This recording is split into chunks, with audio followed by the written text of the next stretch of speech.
वो सब इस बिल को ख़त्म करने के लिए, तबाह करने के लिए हैं। वक्फ के हज़ारों करोड़ के जो मिल्कियत है, जो ज़मीन है, उसके ऊपर कब्ज़ा करने के लिए, मुसलमान को फ़ायदा पहुँचाने के लिए। अब मक्का मस्जिद है, मक्का मस्जिद की डीड कहाँ है बताओ आप मेरे को। हैदराबाद में 400 साल पुरानी मक्का मस्जिद, उसकी डीड कहाँ रहेंगी बोलो आप। दरगाह यूसुफैन है, 400 साल की है, कहाँ से डीड लाएंगे बताओ आप। बाबा शरफुद्दीन की दरगाह है, वो तो 600 साल पुरानी है, कहाँ से डीड लाएंगे बताओ आप। अब डीड लाने का आपके पास जवाब क्या है। अब डीड नहीं लाए तो बोलेंगे नहीं आपके डीड नहीं है, रजिस्टर नहीं होंगी ये। अब रजिस्टर नहीं होंगी बोलते फिर गवर्नमेंट कब्जा कर लेंगी उसका।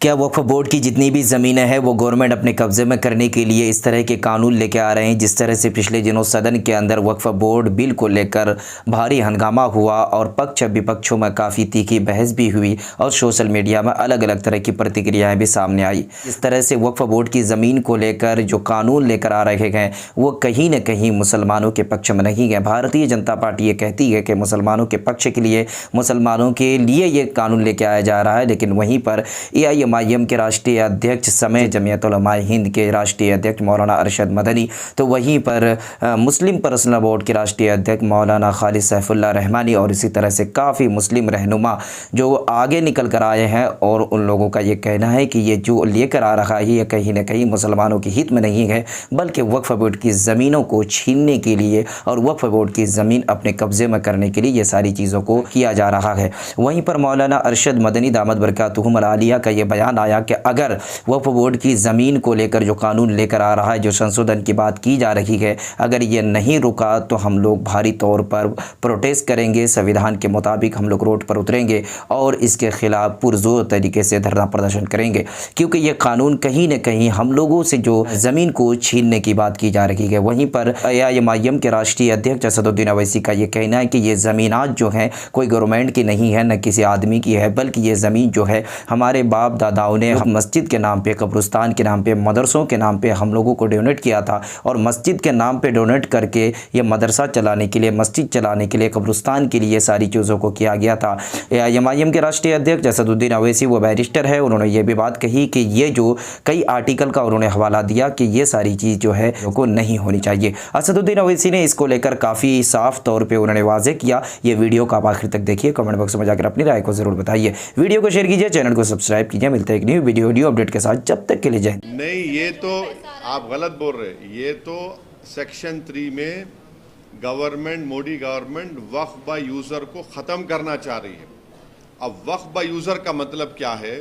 जैसा हिंदू धर्म में बाय कस्टम एंड यूसेज आप उसको मंदिर घोषित करते, बाय कस्टम एंड यूसेज, वैसे ही मुसलमानों में वक्फ बाय यूजर उस वक्त जब मस्जिद में जाके मैं नमाज पढ़ रहा हूँ, वक्फ बाय यूजर हो गई।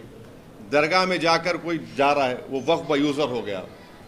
किसी एक सूफी की खानखा है, वहां पर जिक्र की महफिल हो रही, वक्फ बाय यूजर हो गया। खबरस्तान है, वो वक्फ बाय यूजर है, वो एक्ट है, सेक्शन 95 में एक्ट है। Modi government Waqf by user को निकालना चाह रही है। क्यों निकालना चाह रहे हैं भाई वक्फ बाय यूजर को आप? जब आप हिंदू धर्म में बाय कस्टम एंड यूसेज ये बोल रहे हैं कि it is a endowment property, वैसे ही आप इस्लाम में वक्फ बाय यूजर का मतलब यह है कि मस्जिद मेरी है। आप वो इसलिए निकालना चाह रहे ताकि कल जितने यतीम खाने हैं, ऑर्फनेज है, कब्रस्तान है, मस्जिद है, दरगाह के तहत जो ज़मीनें हैं, उन सब को आप बोलेंगे वक्फ बाय यूजर नहीं है, ये वक्फ प्रॉपर्टी नहीं है, इसलिए हम उसका गवर्नमेंट प्रॉपर्टी बोल के कब्जा कर लेंगे। ये सेक्शन 3 का वक्फ बाय यूजर निकालने का तरीका एक ही है। ये पूरा मस्जिदों को छीन लो मुसलमानों से, दरगाहों को छीन लो, कब्रस्तान को छीन लो और दरगाह खानखा के तहत जो ज़मीनात एग्रीकल्चर लैंड पूरों को छीन लो। ये असल मकसद है। और आपको एक और एग्जाम्पल दे रहा हूँ, 1965 में मथुरा में कृष्ण जन्मस्थान है। 1965 में यूपी सुन्नी वक्फ बोर्ड के कंसेंट से मुसलमान और कृष्ण जन्मस्थान के लोगों में एग्रीमेंट हुआ।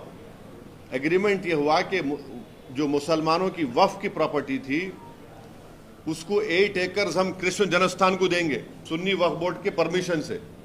वो इशू कोर्ट में क्लोज हो गया। अब 2023 में फिर केस हो गया उसके ऊपर। तो अब वक्फ बाय यूजर आप निकाल लेंगे तो आप बोलेंगे नहीं, ये है ही नहीं मुसलमानों का। समझे मेरी बात को आप। और गवर्नमेंट क्या बोल रही कि अब रजिस्टर करना है, अगर ये 2024 का एक्ट बनेगा, उसको अब जितने प्रॉपर्टीज को, जितने वक्फ है, उसको रजिस्टर करना है। कैसा रजिस्टर करेंगे? बोल रहे कि आप डीड्स लेकर आओ। अब मक्का मस्जिद है, मक्का मस्जिद की डीड कहाँ है बताओ आप मेरे को। हैदराबाद में 400 साल पुरानी मक्का मस्जिद, उसकी डीड कहाँ रहेंगी बोलो आप। दरगाह यूसुफैन है, 400 साल की है, कहां से डीड लाएंगे बताओ आप। बाबा शरफुद्दीन की दरगाह है, वो तो 600 साल पुरानी है, कहां से डीड लाएंगे बताओ आप। चार मीनार के सामने एक मस्जिद है, अंदर नहीं, उसकी डीड कहां से लाएंगे। अब डीड लाने का आपके पास जवाब क्या है? अब डीड नहीं लाए तो बोलेंगे नहीं आपके डीड नहीं है, रजिस्टर नहीं होंगी ये। अब रजिस्टर नहीं होंगी बोलते फिर गवर्नमेंट कब्जा कर लेगी।